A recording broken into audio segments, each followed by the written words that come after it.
반갑습니다. 강승주의 급등 타이밍입니다.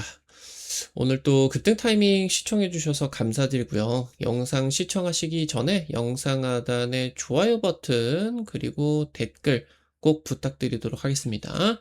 구독 버튼 아직 안 누르신 분들 구독 버튼도 부탁드릴 수 있도록 하겠습니다. 오늘 영상도 바로 진행해 볼 수 있도록 할게요. 삼천당 제약 사태의 여진이 계속되고 있습니다. 제약바이오 지금 이제 평균 수익률이 급락을 하게 되었죠. 이 삼천당 제약 급락 사태 이후로. 여기서 여러분들이 오히려 지금 이 제약바이오 섹터가 올해 이제 코스닥 정부에서 이제 부양 정책이 진행이 되게 된다라고 했을 때 코스닥 주요 업종인 제약바이오가 안 올라가기도 힘들 거거든요. 그래서 여기서 지금 오히려 이런 부분들이 나타나게 되면서 저평가를 받고 있는 그런 지점이겠는데 여기서 이제 오히려 좀 매수 찬스로 다가가 볼 수가 있을 것 같습니다. 올해 인제 주목하셔야 되는 제약바이오 투자 트렌드 그리고 관련된 종목들까지 체크해 볼 수 있도록 하겠습니다. 영상 바로 진행해 보도록 할게요. 삼천당 사태가 계속되고 있습니다. 주가 회복을 못하고 있고요. 특히나 삼천당 제약이 뭐 마이너스 60% 급락을 하게 됐다라고 하더라도 여전히 지금 시총이 10조가 넘어가요. 여전히 코스닥 시장에서 파급력이 있는 몸집이죠. 그러면서 지금 이제 제약바이오 ETF 수익률이 추락을 하고 있는 그런 상황입니다. 지금 아무래도 인제 그 정부에서 이 코스닥 부양 정책이 진행이 되는 상황에서 증권사가 호응을 하기 위해서 코스닥 그 ETF를 대거 출시를 하고 있죠. 근데 코스닥의 주요 업종이 이제 제약바이오고 그리고 제약바이오 중에서도 시총 탑이 인제 삼천당 제약이었다 보니까 얘가 급락하면서 투자자들이 좀 많은 피해를 봤죠. 그래서 여기서 인제 좀 추심이 굉장히 안 좋아지게 되는 그런 상황인데 오히려 지금 중동 전쟁 때문에 굉장히 안 좋았고 특히나 제약바이오 같은 경우는 2월 달까지 안 좋았다 보니까 2, 3, 4 지금 4 개월 연짝으로 좀 안 좋아졌죠. 오히려 이런 구간에서 제약바이오가 과매도 구간에 진입을 하게 될 수가 있을 정도로 너무 많이 빠졌어요. 지금 4월 달 인제 AACR 2026이 진행이 되게 되죠. 항암 신약 위주로 일단은 투심 회복이 나타날 수가 있을 것으로 기대가 되고 있겠고 차세대 항체 치료제 개발 경쟁이 진행이 되는 상황에서 글로벌 빅파마와의 기술 이전 기대감이 있는 그런 기업들 위주로 여러분들이 살펴보시면은 좋을 것 같습니다. 제약바이오의 급락 사태가 진행이 되고 있습니다. 삼천당 제약이 이제 주가 조작 의혹이 나타나게 되고요. 그리고 인제 증권사 리포트 같은 경우도 굉장히 안 좋게 인제 나오면서 뭐 인제 블로거 고소하고 뭐 인제 증권사 고소한다, 뭐 애널리스트 고소한다, 뭐 난리가 나고 있죠. 그러면서 인제 지금 이제 삼천당 제약이 엄청난 폭등을 하게 되면서 이 고점에서 최대 주주가 블록딜로 한번 먹으려고 했는데 이거를 못 먹고 주가가 급락을 해 버려 가지고 상당히 지금 삼천당제약 사측 같은 경우도 경영진 같은 경우도 골치가 아픈 그런 상황입니다. 그래서 지금 이거 주가 급락을 좀 빨리빨리 해소를 해야 되고 자칫하다가 이게 그 뭐 금융당국 조사로 넘어가게 되어 가지고 불법적인 부분이 그 뭐 밝혀지게 된다라고 했을 때는 굉장히 또 주가가 추가적인 하락이 나타날 수가 있지 않습니까? 시총이 여전히 10조가 넘어가고 있기 때문에 그래서 지금 이제 열심히 기자간담회라고 하던가 해명을 하려고 하고 있는데 5대 의혹이 지금 해소가 되었느냐? 아직은 의문이라고 하는 거죠. 지금 이번에 기자간담회가 진행이 되게 되면서 좀 상당히 좀 상황이 회사 편제와 상관없는 그러니까 뭐 당연히 뭐 대표이사도 아닐 거고 임원진도 아닐 거고 사회이사도 아닐 거고 주담도 아닐 거고 뭐 자회사 그 뭐 인제 대표 같은 경우도 아닐 거고 그러니까 회사 편제와 전혀 상관이 없는 석상재라고 하는 사람이 나와 가지고 삼천당 제약의 5대 의혹에 대해 가지고 굉장히 장시간 동안 질의응답을 했습니다. 그러면서 기자가 "당신 누굽니까? 직책 소속 성함이 어떻게 되십니까?" 하니까 안 밝히고 자리를 떠났어요. 이 사람이 이제 디오스 파마라고 하는 기업의 대표인데 이 사람이 인제 과거에 엔지캠 생명과학에서 계약 자문 역할을 하고 있었습니다. 이 엔티캠 같은 경우는 이제 상패 수순이 진행이 되었죠. 그래서 계약 자문 역할이 뭐냐라고 하면은 이 바이오 기업 간의 브로커 역할을 해 주는 것 같아요. 이번에 찾아보게 되었는데, 그러니까 국내 제약 바이오 기업이 주가 부양을 위해 가지고 글로벌 빅파마라고 하던가, 빅파마가 아니라고 하더라도 뭐 바이오텍과의 기술 이전이나 공동 개발 계약이라고 하던가, 아니면은 이제 뭐 의약품 공급 계약이라고 하던가, 수조 원에서 수십조에 이르는 이런 계약들이 필요하지 않겠습니까? 주가를 띄우기 위해서는. 이거를 연결해 주는 역할을 했었던 사람인 것 같아요. 그러니까 지금 이제 엔지캠 생명과학에서 이거를 그만두고 삼천당제약에다가 이거를 이제 도와주게 되었는데, 그러니까 삼천당제약이 최근에 뭐 지금 이제 논란이 되고 있는 뭐 유럽 기업과의 5조짜리 제네릭 판매 계약, 미국 기업과의 15조, 총 20조짜리 매출 계약, 삼천당제약이 이런 해외 계약을 주도한 인물로 분석이 되고 있겠죠. 그러니까 지금 이제 이 해당 디오스 파마의 그런 지금 이제 이 사업 모델이 글로벌 기업과 호재성 계약을 맺도록 연결을 해주고 수수료를 받아가는 그런 사업 모델이에요. 그러니까 실제로 이 계약을 연결해 주는 거니까 브로커 역할이 맞겠죠. 그러니까 그 사람이 나타나 가지고 이거를 장시간 질의응답을 했다라고 하는 게 조금 그렇죠. 지금 삼천당제약이 2018년에 미국 글렌마크라고 하는 기업하고 제네릭 판매 계약을 맺게 되었는데, 이게 저만제 제네릭이었어요. 저만제 제네릭, 저만제 복제약, 그리고 요거에다가 이제 MRI 조영제 까지 이제 제네릭 판매 계약을 이 미국의 글렌마크 기업이라고 하는 기업 하고 계약을 맺게 되는데, 이때도 지금 이번에 비만 치료제 제네릭하고 굉장히 비슷하게 진행이 됐어요. 예상 매출이 1조 이상이다라고 발표를 했죠. 근데 실제 수령액 같은 경우는 몇 년 동안 3억 원에 불과했어요. 수출액 같은 경우도 수십억밖에 되지를 않았고요. 매출액이 1조 이상이다라고 지금 이제 밝혔는데 수출액이 몇십억밖에 안 된 거죠. 그러니까 실제로 이 글렌마크라고 하는 기업 같은 경우도 미국 바이오텍이 아니라 뭔가 전도유망한 그런 기업이 아니라 인도 회사의 미국 자회사로 밝혀지게 된 거죠. 그럼 이 계약이 실체가 있어야 공시를 해야 되는데, 실체 없이 공시를 했다라고 하면은 이거는 문제가 굉장히 크게 될 수가 있는 거니까, 이 부분은 어떻게 해결이 되게 된 거냐. 그러니까 보니까 지금 이제 요번에 주가 폭등, 시총 30조를 만들었던 계약도 방금 봤었던 그런 글렌, 걔하고 이제 맺었었던 계약하고 비슷하다라고 하는 거죠. 유럽, 비공개, 이름을 밝힐 수 없는 유럽 제약사, 그리고 이름을 밝힐 수 없는 미국의 제약사와 각각 경구 비만약, 그러니까 이 위고비의 제네릭을 만들었는데, 위고비 제네릭을 만든 기업 중에서도 이 위고비의 특허를 벗어나가지고 팔아먹을 수가 있는 기업 같은 경우는 삼천당제약 하나뿐이다. S패스로 완전히 해소를 했다라고 이제 광고를 하게 되었죠. 그러니까 지금 현재 총 20조 규모의 판매 계약이다라고 하면서 이제 삼천당제약의 주가가 날아간 거거든요. 그러니까 이 부분이 지금 사실 지금 보게 된다라고 했을 때 지금까지 이런 계약 발표하는 그런 부분하고는 좀 달랐다는 거죠.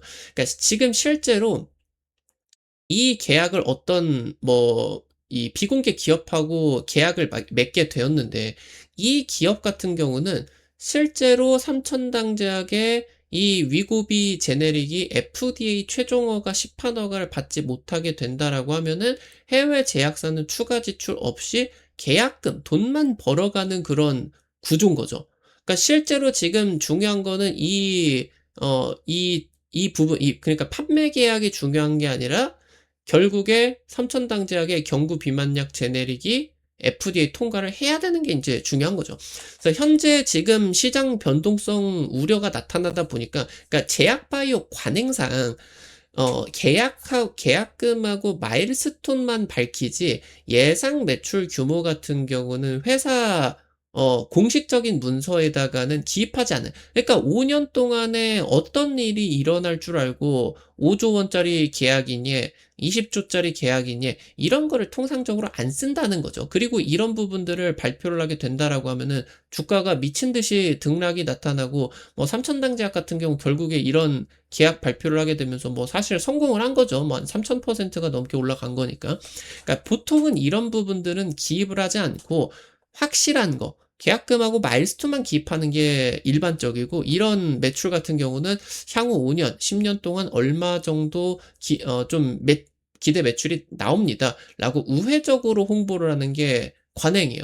근데 실제로 삼천당제약 계약을 보게 된다라고 했을 때 마일스톤은 1% 수준밖에 되지를 않는데, 그러니까 20조 계약이다라고 하면은 마일스톤이 한 2천억 정도밖에 되지 않고, 실제 뭐 5조짜리 계약에서도 계약금이 한 500억 정도밖에 되지를 않는 것으로 나왔는데, 이렇게 500억짜리 계약으로 발표를 하게 되면 주가가 박살나겠죠?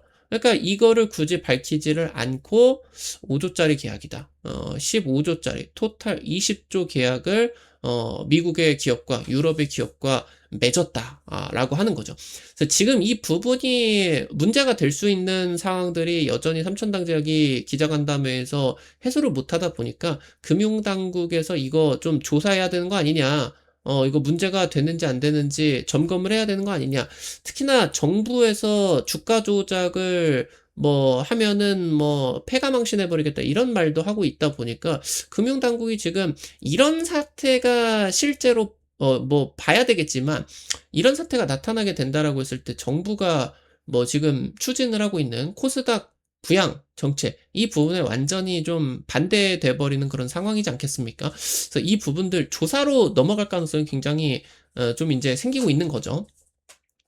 지금 이 삼천당 사태가 진행이 되게 되면서 4월 달 코스닥 제약바이오 ETF가 급락을 하게 되었어요. 그러면서 인제 삼천당 제약이 원래 인제 코스닥 시가총액 1위 기업이다 보니까, 그리고 제약바이오 핵심 기업이었다 보니까 거의 대부분의 제약바이오 ETF에 삼천장제약 비중이 탑급으로 다 탑재가 되어 있어요.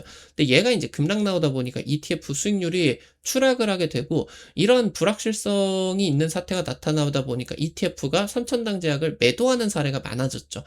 그러다 보니까 이제 제약바이오 주가가 전반적으로 좀 많이 빠지게 되었는데, 이번 달 이제 17일에 세계 3대 아마케인 AACR 2026 이 부분이 지금 이제 개최가 되게 되면서 제약바이오 쪽의 투심 회복을 기대를 할 수가 있게 됩니다. 그래서 최근 이제 중동 전쟁이 진행이 되는 그런 과정이 있어서 삼천당 제약 사태까지 나타나고 있는데, 제약바이오 주요 종목들이 이제 과매도 구간에 진입을 하고 있는 그런 상황으로 보실 수가 있겠죠. 그래서 실제 이제 그 기술 이전이라고 하던가 공동 개발 계약으로 이어지는 사례가 이런 아마쾌 쪽에서 적지가 않다. 이렇게 이제 보실 수가 있겠죠.